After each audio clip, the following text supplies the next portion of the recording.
My name is Kwabna Chenche Hinebot. Many thanks for joining us here on News Desk to our very first story. And a person shall not knowingly take any juvenile fish during fishing reads a section of the Fisheries Act passed in 2002 to address instances where fishermen harvest fingerlings, an act that depletes the fish stock. Journalist Joseph Ackah-Blay in this report visits Jamestown, a predominantly fishing community, to assess the situation years after the passage of the act. The Asha and James Forts and the lighthouse, the three imposing structures overlooking the sea that serves many residents in a unique way. Fishing, the livelihood of residents here. One of the many water bodies that provides the protein needs of the people in the form of fish for our meals. For some, it's all about buying it in town, whilst others risk their life, either going out in the morning or in the evening to ensure that they have fish for all of us. A recent report by the UN's Food and Agriculture Organization says a third of the world's fish stock are being harvested at biologically unsustainable levels, a situation they fear might deplete the stock. I set out to find out from the fisher folk whether they are worried about this situation. If they think otherwise, how beneficial is harvesting at such levels is to the society. 70-year-old Robert Akins has worked as a fisherman for more than a decade.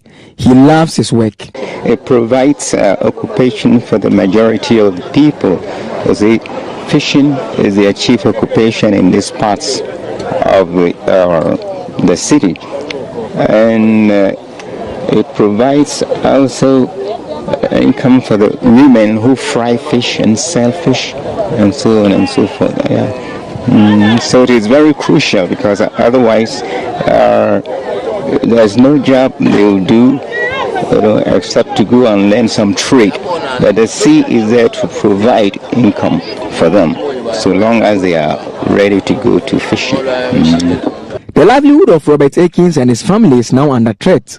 His colleague fishermen are catching the fingerlings and the ocean is gradually becoming depleted. They are not worried about, because you see that the net they use for fishing, there are several sizes, and there is one they have named it Polly. You see, it's very tiny, so a fish that is as small as this, it will be caught.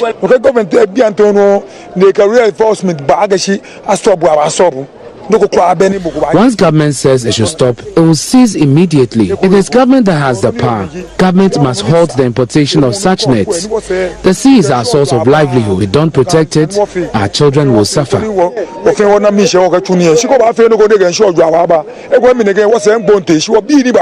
But not every fisherman here feels the ocean is in danger.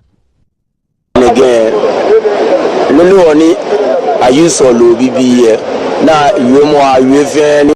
reason why we cannot stop harvesting the fingerlings is because there is a demand. It is used to feed livestock, and sometimes doctors recommend for patients to enrich their nutrition, especially for children.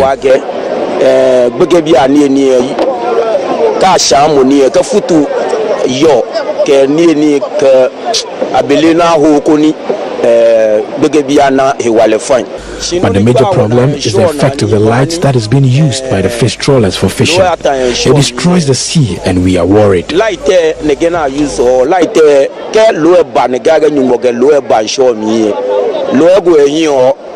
Secretary for the Gamashi Cable Fishermen Association, Alfred Lamte, believes the enforcement of the Fisheries Act is the way to go. At the government now to enforce the law. If the law is being enforced, everything will be. So it is costing. And now we are in our harvest season now. You yourself, you can see there's no fish. So the industry is coming down. The industry is falling. So we are appealing. Every day we are appealing to the government to come in to do something for us. Harvesting at such levels is what has caused the decline in marine fish capture, a situation which can be addressed through aquaculture. Dr. Samuel Ado is a lecturer at the University of Ghana Department of Marine and Fisheries. The demand or requirement for fish in the country keeps increasing, and it is now beyond, the 1 million metric ton mark, whilst total production is still, in fact, below 400,000 metric tons. So the difference of the 600,000 or over, where do we get it? That is where government has to spend so much money in importing, fish to just supplement the requirement. And so here we are saying that aquaculture could bridge, that gap. See, and what is aquaculture? You are doing the farming yourself. There is intervention there is ownership there. So you control, the fish, and then you harvest them at a time, and then at the size that you want, which probably will sell well on the market. More than a decade after the passage of the Fisheries Act, the fight against depletion of our fish stock does not seem to be ending, and a lost battle means the country's ocean on the brink. For Joy News, Joseph Ackah-Blay. Now, commercial production at the country's second biggest oil field, that's the Trinidad and Ntomme, popularly referred to as the 10 fields, is expected to start today. President John Dramani Mahama will formally turn on the production valve on the FPSO at Tamils to commence production. Well, George Afe is there for Joy News and is joining me live via Skype from the FPSO John Evans at Tamils with some more now. George, if you can see and hear me, good morning. Many thanks for joining us. Well, good morning, and nice to also speak to you far away, about 60 kilometers off the shores of the western part of Ghana. Indeed. On the 10 FPSO, John Evans at Tamils FPSO. Right. So you could tell us a lot more about what to expect today. And indeed, you've been on this very FPSO. Tell us what really you see and the anticipation even ahead of the president turning on the valves. So the necessary security checks are being done, and if you can see it behind me, this is what they call the bridge, as you can see behind me. Okay. And also, in trying to describe the vessel, it's more about 4 football pitches, if I can say that, put together. So to my immediate right, you can see that basically the infrastructure is over there. And where they are doing the extraction of crude, and as we speak right now, production is actually going on. So what the president will just come and do is more of just symbolic in trying to turn the valves. What we hear, what we understand is that they're doing about 23,000 barrels of crude oil, and then they are hoping to increase it as the day goes on. So with the president, already the VIPs have arrived early on. I don't know whether you saw the videos of the group CEO. We have the GRA boss, we have the Petroleum Commission boss, the UK High Commission to Ghana is also, John Benjamin is here, as well as the US Ambassador to Ghana is also here. And the necessary finishing touches have been put, security checks are being done as well. And as we speak right now, we're waiting for the president's chopper to land. In the next about 15 minutes, it will land, and then bingo, he'll go through the necessary briefing, try and turn off the valves, and then we are done for the official commissioning of the commercial oil in what we say commercial quantities. George, earlier before we came on air, I saw you hanging out with a few of the workers on the FPSO. What has been their reaction to all of this? And I'm sure there might be also a static. If you could even speak to a few more, that should be fine. Well, it's more business as usual, and you can see one of the safety managers around here walking around. If you can see, we are very, very busy as we speak right now, so it's difficult to catch them, to speak to them right now. I'm very, very busy. I can speak right now. They are all doing the necessary finishing touches, but that is what is going on right here. As time goes on, I'll try my best and speak to some of them and find out how things are going for them. But it's more business as usual, crossing the T's, dotting the I's, and ensure that everything is on point to make sure that everything is going right. So I can tell you that everything is very, very smooth here. They are very, very, very excited. I will show you one gentleman who is actually responsible for the chopper, making sure that everything lands very well, everything is straight, and everything is going on as usual as we speak right now. So it's business as usual. As you can see behind me, they are working very, very well for things to be very well. Indeed. And you can see that he's very, very busy, so he cannot have a chat with you. Okay, take the chat. So So as you can see, they are all crossing their T's, dotting their I's to make sure that this is indeed a successful one. Okay, so don't talk about speaking to you.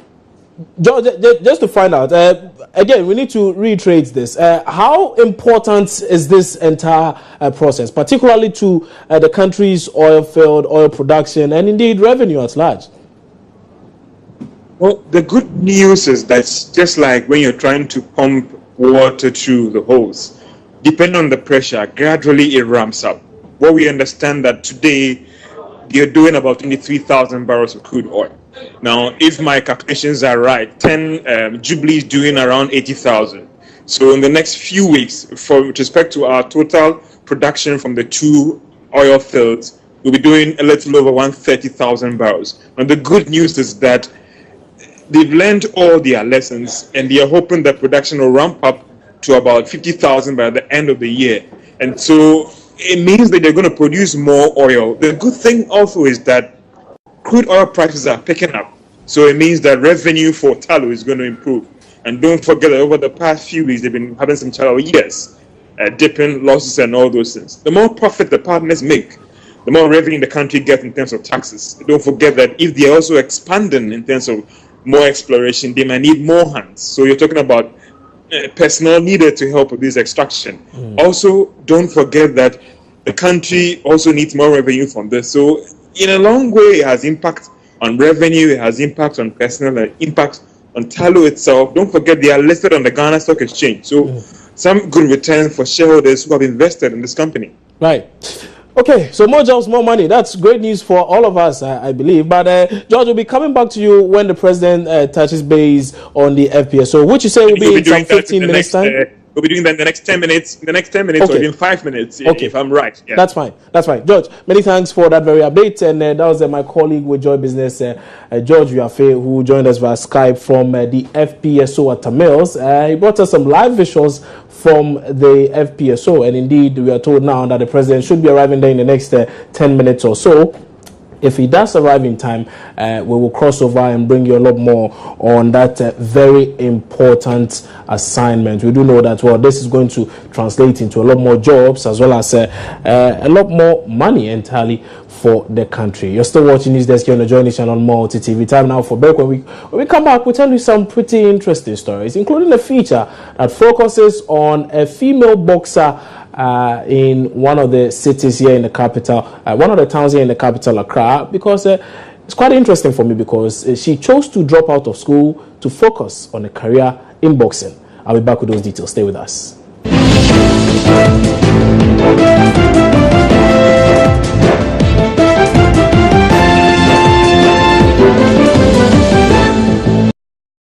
Here on your Journey Channel Multi TV. Time now to do a few more stories, and many are those who give up when they encounter a challenge, but 18-year-old Letitia Ankra is not one of them. After dropping out of school at class 3, she now wants to be one of the world's best female boxers. Maxwell Agbagba has more. Her peers are in school studying. Her aspirations of becoming an engineer was truncated in class 3. Like her friends, she is pregnant, not with a baby, but with big dreams, including becoming the world's best female boxer. It is 3 p.m. here in Jamestown. 18-year-old Letitia Ankra is getting ready to go and train. The inscription House of Pain on the wall of the training gym here is potent enough to ward off first-time visitors. Here in this building, Letitia gears up to take daily lessons in right and left jabs, blocks, hooks, and more.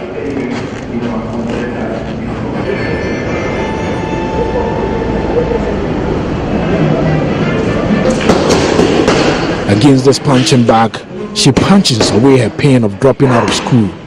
The desire to become a world champion is on course.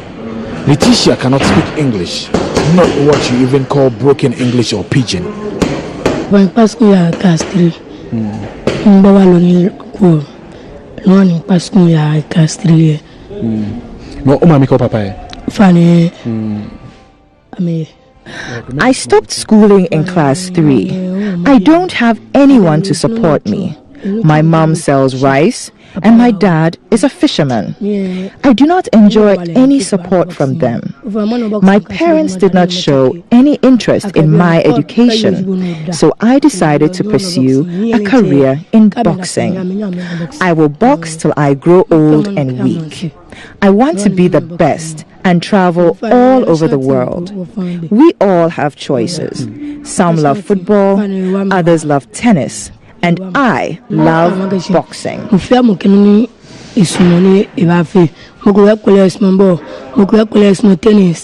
Mukwele kule unboxing soon. No unboxing soon.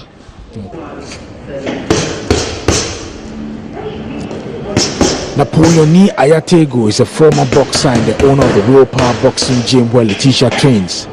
Tego, who lost his eye during a bout, tells me some of the risks Letitia is likely to face. Juan Carlos Gomez, former world champion in Germany. Which year was that? Yeah, 11 December 1999. So what exactly happened on that? Yeah, that fight, I got this problem, high problem. Fifth round, I got this problem. It's a southpaw. So 14 seconds to the time, it broke, it punched me, and then boom, with a left bow, come straight to my hand. Then I fall down. Then I woke up and I see that. From then I see my legs start shaking. After that, I see that I can't do anything. There are not plenty here, so I cannot get far. He trained with the men and the national team. He's always there. I saw him doing the training with the national team. So he can sometimes fight with the men. So how can you get a fight to fight? I can do there's a tournament. She won't get a female girl to fight.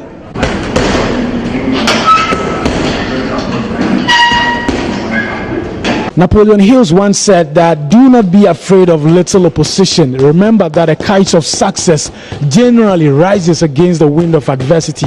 That is exactly what Letitia Ankra is doing. Though she had her education truncated at class 3, she is determined to make it happen. Her hope is that one day she will achieve and attain the world's biggest feat in boxing. Reporting for Joy News, Maxwell Ackah-Blay. Pretty deep report that is. We'll bring you a lot more on that also in subsequent bulletins. But away from that now to a rather sad story. And a 4-year-old girl has died after fire burned down a 2-story building at Lapamoy Junction here in Accra. The fire, which began Wednesday afternoon, is suspected to have been caused by leakage from a gas cylinder. If Evans Chino was at the scene and now reports. These are not scrap dealers you see behind me. These are actually neighbors who are helping clear up this place after fire raised down a wooden structure here this afternoon. Properties worth thousands of Ghana cedis have been lost in this fire, and a 4-year-old girl have also lost her life in this fire. Residents looked on depressed and angry as people gathered on the scene, struggling to help clear up the scene after the fire was put out. The wooden structure, according to residents, was put up 15 years ago and housed 15 people. Most of the occupants were not in the building when the fire started. However, a 4-year-old girl was left to sleep in the building. I saw fire service, police, and soldiers putting water for explaining everything. But I hear when they got here, the neighbors around here had already put out the fire. Yes, they are also trying and put off for the fire. But they couldn't, so only the fire service people come before they done it. So already the daughter has died inside. Okay, tell me about this wooden structure. When was it put up? This building structure was building almost 15 years now. Oh, it's been here for 15 years. It's now 15 years now. And it's a study building, a structural study building. 4. And here be the down one, including this place. Yeah, okay. All burned. You were here when the incident occurred. What happened? Oh, we are here praying like jukas, and one of my friend, junior doctor, he went to the room and then he said it's a fire there. Before he came and called us, they said the whole thing is burning.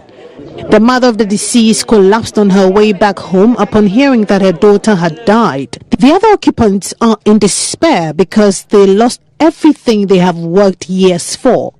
As a branch secretary here, I have a documents and a lot of people that, in our area. So when the thing happened, I can't think about myself alone. I have to think about my other brothers who are, sisters and brothers who are staying in the area. So that's the problem I have. The police as well as fire service personnel had already left the scene when the news team arrived. Ifwa Evans Chinri for Joy News. Well, in a bit we'll be bringing you some business, but